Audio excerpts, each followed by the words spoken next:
आप यहाँ? क्यों? मुझे यहाँ देखकर आपको इतनी हैरानी क्यों हो रही है? अरे भाई, ये आश्रम हमारा है, हम यहाँ कभी भी आ सकते हैं। ये आश्रम आपका है, सिर्फ इसलिए आप यहाँ आकर नहीं बैठे। यहाँ आने की कोई वजह जरूर होगी। हाँ, ये बात आपने सच कही, आने की वजह तो है।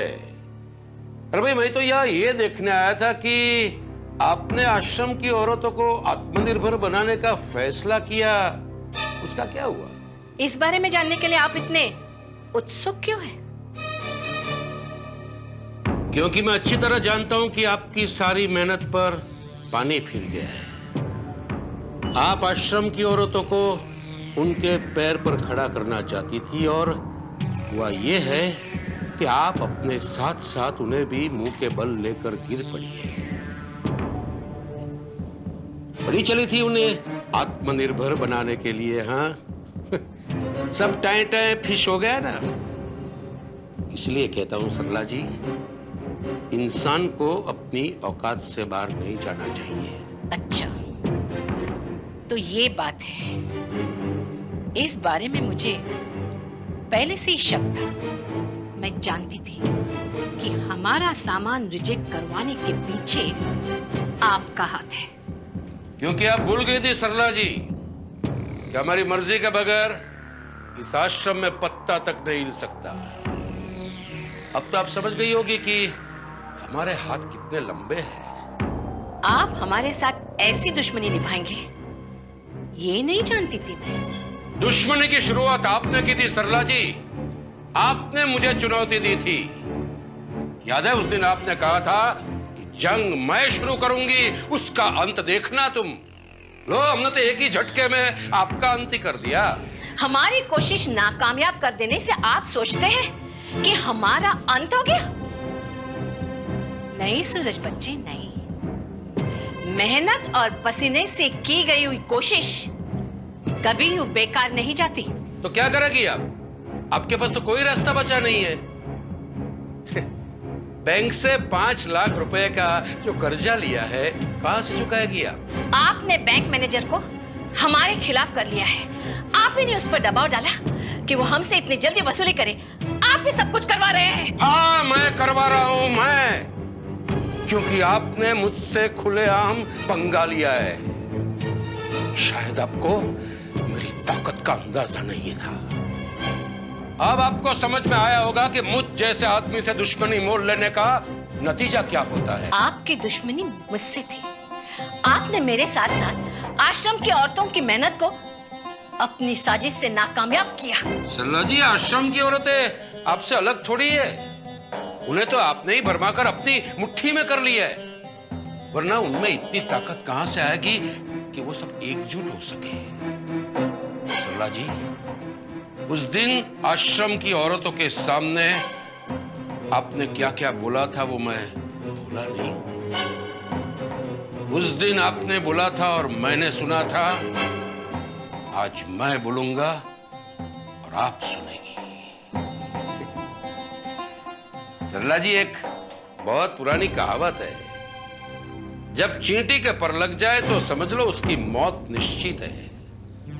आपने तो अपने साथ साथ आश्रम की औरतों को भी पर लगाने की गलती की थी। बस इसी का अंजाम है ये। आखिर इस तरह हमारा नुकसान करने से आपको क्या फायदा होगा सूरजमल जी? आपकी अकड़ को तोड़ने का फायदा सरला जी।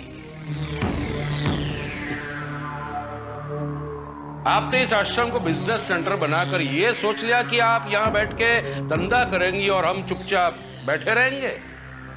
हम आपकी एकता, आपकी आत्मनिर्भरता देखकर डर जाएंगे। मैंने आपको डराने जैसा कोई काम नहीं किया सूरजमल जी। ये काम कराने के पीछे सिर्फ एक ही मकसद, एक ही उद्देश्य था कि यहाँ की औरतें इस काम को करके कुछ पैसे कमा सके। आप अगर ऐसा करना चाहती थी तो मुझसे परमिशन लेनी चाहिए थी। आपने मुझसे पूछा था क्या? आप तो हम सबको आश्रम से बाहर निकालने की तैयारी किए बैठे थे। ऐसे में आपसे क्या पूछते? आश्रम तो तुम लोगों को छोड़ना ही पड़ेगा। रहा सवाल वो सामान, वो मेहनत और पसीने से बनाई गई उस एम्ब्रॉयडरी का। चलो मैं एक मौका और देता हूं, सारा माल पर पीस 25 रुपए में बेच दो। 25 रुपए में? जिसकी लागत 75 रुपए हो उसे सिर्फ 25 रुपए में बेचूं मैं? तो फिर उस माल का क्या करेगी आप? इसमें आग लगाकर जला डालूंगी मैं, लेकिन इतने कम दाम में कभी नहीं बेचूंगी। आश्रम की औरतों के पसीने की कमाई को यूं सस्ते में नहीं लुटा सकती मैं। बहाती रही है पसीना। आपके उस सामान का कोई खरीदार मिलने वाला नहीं है, यूं ही रखा रह जाएगा, ये मेरा वादा है। सूरजमल किसी से दुश्मनी नहीं करता, लेकिन करता है पूरी तरह निभाता है। नमस्ते।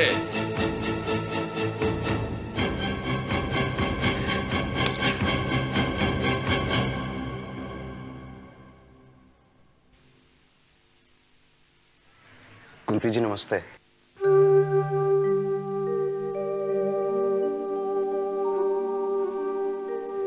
अरे आप लोग इतने खामोश क्यों बैठे? कोई बात हो गई क्या? अभी मैंने सूरजमल जी को बाहर गुस्से में जाते हुए देखा। उन्होंने कोई फैसला सुनाया क्या? रमा जी आप सब चुप क्यों हैं? बोलिए ना। हिम्मत जी, हमें जो कढ़ाई और बुनाई का ऑर्डर मिला था वो रिजेक्ट हो गया है। क्या?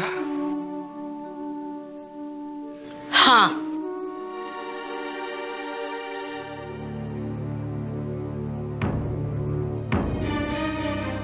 और मेरा शक सही निकला।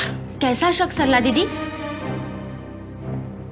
जिस दिन पटवर्धन ने हमारा सामान रिजेक्ट किया तभी मुझे लगा था कि इसके पीछे किसी का हाथ है, और मेरा शक सही साबित हुआ। कुंती, हमने सही सोचा था, इसके पीछे सूरजमल जी का हाथ है।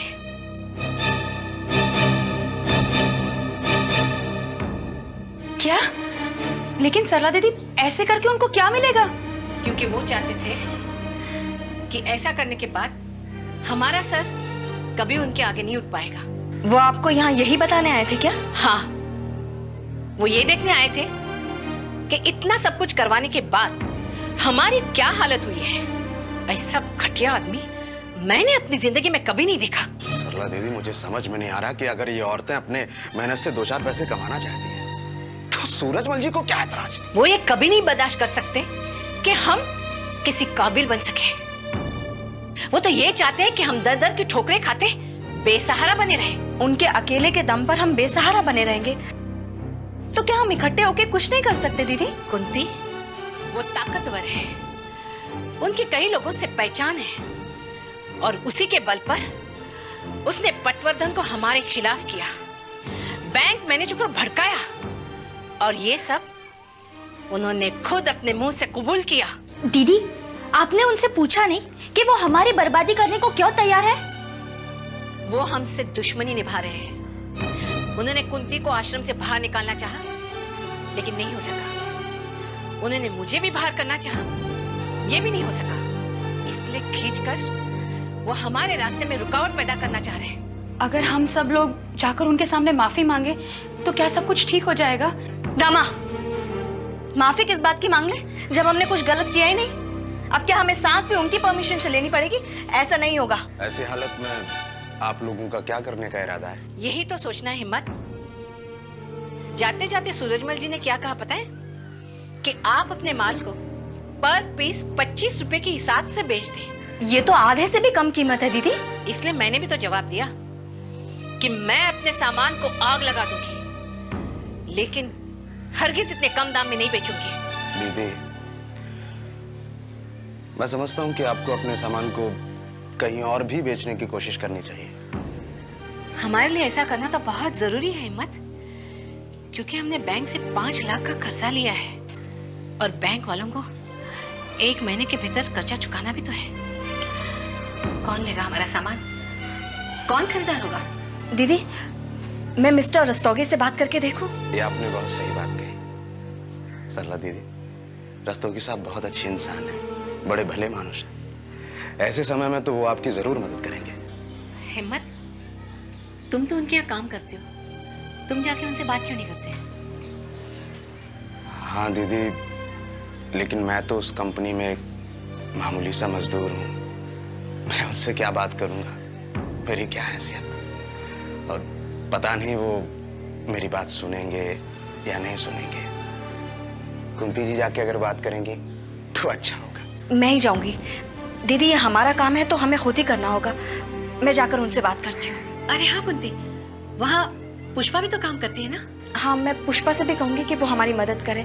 मैं आज ही जाकर उनसे बात करती हूँ दीदी, और साथ में मैं कुछ डिजाइन के नमूने भी ले जाती हूँ ताकि मैं उन्हें दिखा सकूँ। हाँ कुंती, अगर रस्तोगी साहब हमारी मदद करने के लिए तैयार हो जाए तो हमें इस परेशानी से छुटकारा मिल जाएगा। मैं अभी जाती हूँ दीदी। कुंती जी, अगर आपको ऐतराज ना हो तो मैं आपको वहां तक छोड़ सकता हूँ। हाँ हिम्मत, तुम कुंती के साथ चले जाओ। दीदी मैं अभी डिजाइन्स लेके आती हूँ।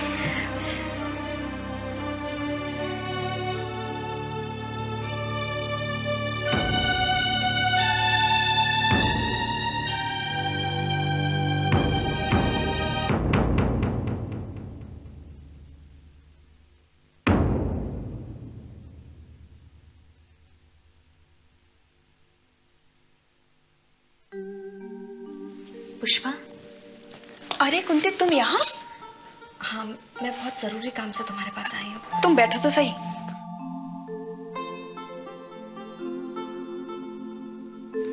बोलो क्या बात है? पुष्पा, मैं बड़ी उम्मीद लेकर तुम्हारे पास आई हूँ। अगर वो पूरी नहीं तो हम लोग बहुत मुश्किल में फंस जाएंगे। साफ साफ बताओ बात क्या है। मैं तुम्हारी पूरी मदद करने को तैयार हूँ। पुष्पा, सरला दीदी ने हम आश्रम की औरतों को आत्मनिर्भर बनाने के लिए एनजीओ से कढ़ाई बुनाई का कॉन्ट्रैक्ट लिया था। हमने दिन रात एक करके उस ऑर्डर को पूरा किया, लेकिन